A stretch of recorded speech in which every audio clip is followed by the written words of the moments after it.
तो आज हम थोड़ी गहराई से बात कर रहे हैं मनोज दे की कहानी पर। जो भी जानकारी हमें मिली है उसके आधार पर एक ऐसे इंसान का सफ़र जो झारखंड के एक छोटे से कस्बे झरिया वहाँ की मुश्किलों से निकलकर आज डिजिटल दुनिया में एक जाना पहचाना नाम है। जो चीज़ें सामने आई हैं उनसे पता चलता है कि शुरुआत तो मतलब बहुत ही मुश्किल हालातों में हुई। पिता साइकिल मिस्त्री थे और घर में, जैसा कि पढ़ने में आया, कभी कभी 2 वक्त का खाना भी मुश्किल से जुट पाता था। बचपन में पढ़ने में तेज थे ऐसा जिक्र है, पर इंजीनियरिंग करनी थी, वो सपना पैसों की वजह से पूरा नहीं हो पाया। बीटेक तो नहीं, आईटीआई में एडमिशन लेना पड़ा और उसके लिए भी मतलब अपना कंप्यूटर तक बेचना पड़ गया। ये बातें पता चली हैं। हाँ, और ये दिलचस्प है कि कैसे शुरुआती जीवन की जो कठिनाइयाँ होती हैं वो अक्सर एक जिद पैदा कर देती हैं इंसान में, कुछ कर दिखाने का जज्बा।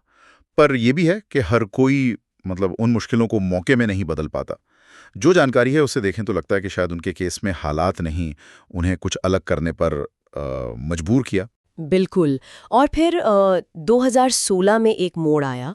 एक बहुत ही सस्ते साधारण से मोबाइल फ़ोन से यूट्यूब चैनल शुरू किया, मनोज दे। शुरुआत में जैसा कि लिखा है, लोगों ने काफ़ी मजाक भी उड़ाया होगा, पर वो रुके नहीं।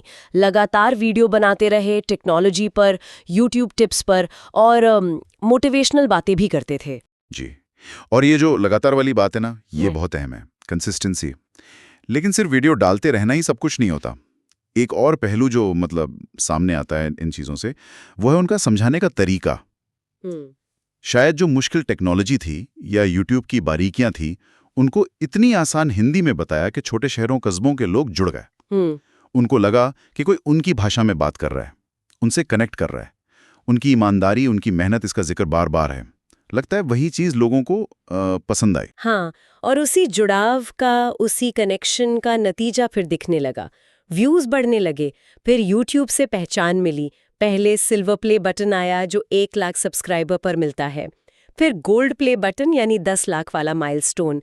आज तो उनके 2 चैनल हैं, मनोज दे और मनोज दे व्लॉग्स। लाखों लोग फॉलो करते हैं। जानकारी ये भी है कि आज उनके पास अपना घर है, गाड़ी है। 2023 में उन्होंने शादी की ज्योति श्री महतो से, वो भी यूट्यूबर है। और लगता है दोनों एक दूसरे को काफी सपोर्ट करते हैं, मिलकर आगे बढ़ रहे हैं। तो ये सिर्फ एक व्यक्ति की कामयाबी नहीं लगती, ये कुछ बड़ा इशारा करती है। सही कहा आपने। ये सिर्फ पैसों की या आर्थिक सफलता की कहानी नहीं है। ये उस सामाजिक बदलाव का भी, क्या कहते हैं, एक प्रतीक है जो ये डिजिटल प्लेटफॉर्म ला रहे हैं। ये दिखाता है कि इंटरनेट, स्मार्टफोन, ये सब कैसे उन लोगों के लिए भी मौके बना रहे हैं जिनके पास शायद पहले उतने रास्ते नहीं थे। और ये कहानियां, जैसा कि जिक्र मिलता है, दूसरे बहुत से युवाओं को हिम्मत देती हैं कि हाँ, हम भी कोशिश कर सकते हैं। तो इस पूरी कहानी को, इन सारी जानकारियों को देखने के बाद जो एक बात सबसे ज्यादा मतलब महसूस होती है, वो शायद इसी सोच में है कि अगर इरादे मजबूत होना और मेहनत सही दिशा में की जाए तो हालात सच में बदले जा सकते हैं।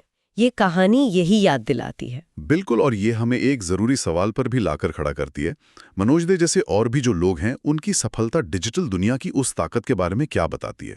क्या ये दूर दराज के इलाकों या आर्थिक रूप से संघर्ष कर रहे लोगों को वाकई सशक्त बना सकती है बड़े पैमाने पर, या ये सिर्फ कुछ गिनी चुनी कहानियां हैं? ये वाकई सोचने वाली बात है।